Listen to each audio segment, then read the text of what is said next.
sommes toujours à Privas et sous le soleil pour la deuxième journée de cette ouverture du championnat de France 24 MX d'enduro. Que va-t-il se passer aujourd'hui? C'est un petit peu séché. On va avoir quelques surprises dans certaines catégories. Je vous en dis pas plus. On attaque par les nationaux.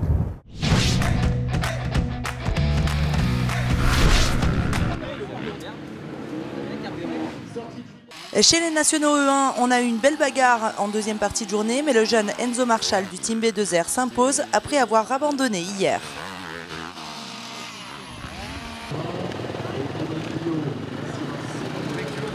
En National E2, c'est un doublé pour le revenant Béranger Carrier. Le pilote de Saint-Ibéry devient donc leader du championnat de France National 2.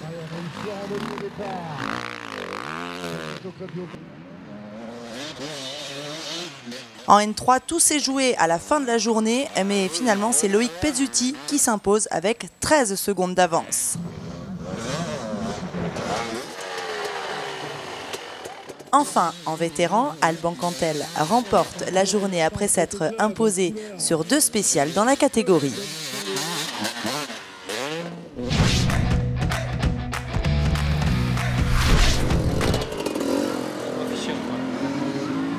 En espoir 125, c'était définitivement son week-end puisque Nathan Berrer a signé une deuxième victoire consécutive et devient donc finalement leader du championnat de France.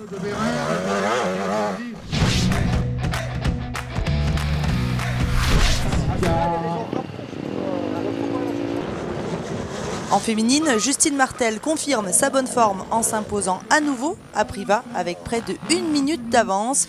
C'est elle qui mène la danse au championnat féminin devant Juliette Bérez.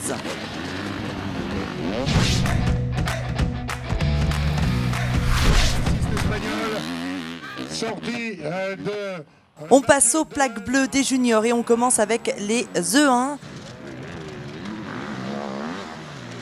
Antoine Maguin, deuxième hier, a su profiter de la casse moteur de Théophile Espinasse dans SP3. Le Belge remporte la journée avec 43 secondes d'avance sur Jean-Baptiste Nicolo.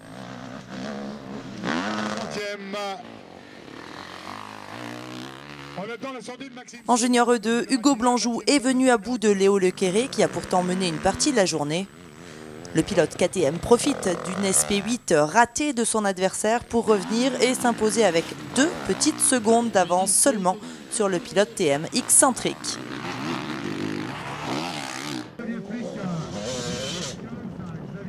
En junior E3 aussi, ça a été le grand suspense jusqu'au bout. Et c'est dans la dernière spéciale que Valérian Debout arrache la victoire à David Abgral. Le pilote Husqvarna s'impose avec 1 seconde 1 seulement d'avance.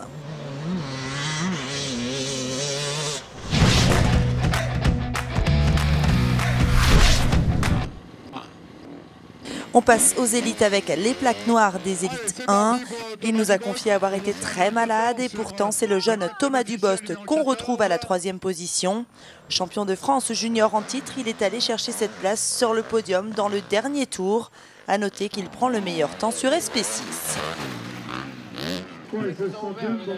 Il a gagné hier, mais ce soir il est deuxième après une sale journée, nous a-t-il confié au parc fermé.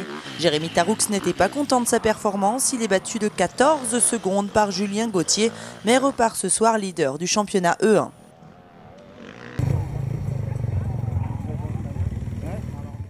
En effet, c'est le pilote Yamaha Bonneton de Roue qui rafle la mise ce soir en E1. Même s'il s'est un peu relâché dans le dernier tour, il a parfaitement géré sa journée en commençant par un premier tour parfait où il s'impose dans les 3 spéciales. Une première victoire qui en appelle d'autres dans une catégorie E1 très relevée.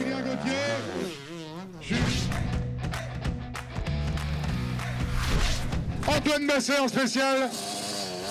Sur la case numéro 8. En élite E2, Antoine Basset n'a pas réussi à s'imposer à domicile face aux ténors de la catégorie qui ont régné ce week-end. Le pilote Gaz a toutefois pris une spéciale dans la journée, c'était l'avant-dernière.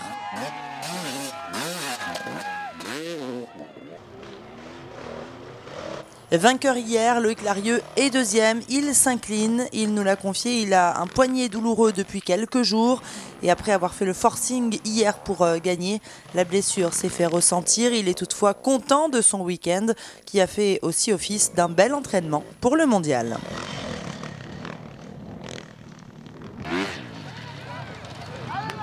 Enfin, c'est une victoire qui a beaucoup de sens ce soir pour Mathias Bellino.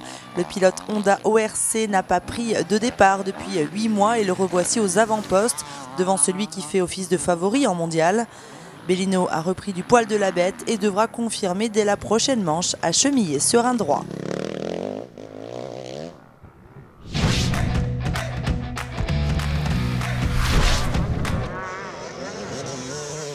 Enfin en E3, comme hier, Romain Dumontier prend la 3e place de la catégorie, mais cette fois il s'est bien rapproché de Gesselin. D'ailleurs, dans le dernier tour, le privé Yamaha prend à chaque fois le 2e temps E3. Et c'est une nouvelle 2e place pour Anthony Gesselin ce soir. Le Basque, pilote bêta, a réduit son écart sur Nambotin et a donc prouvé qu'il pouvait se rapprocher. Il nous a surtout offert une belle bagarre avec Dumontier dans le dernier tour.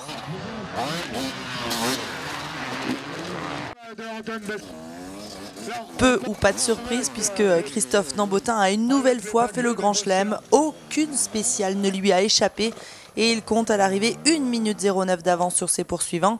Il a réalisé une belle opération ce week-end pour le retour de Gaz en compétition.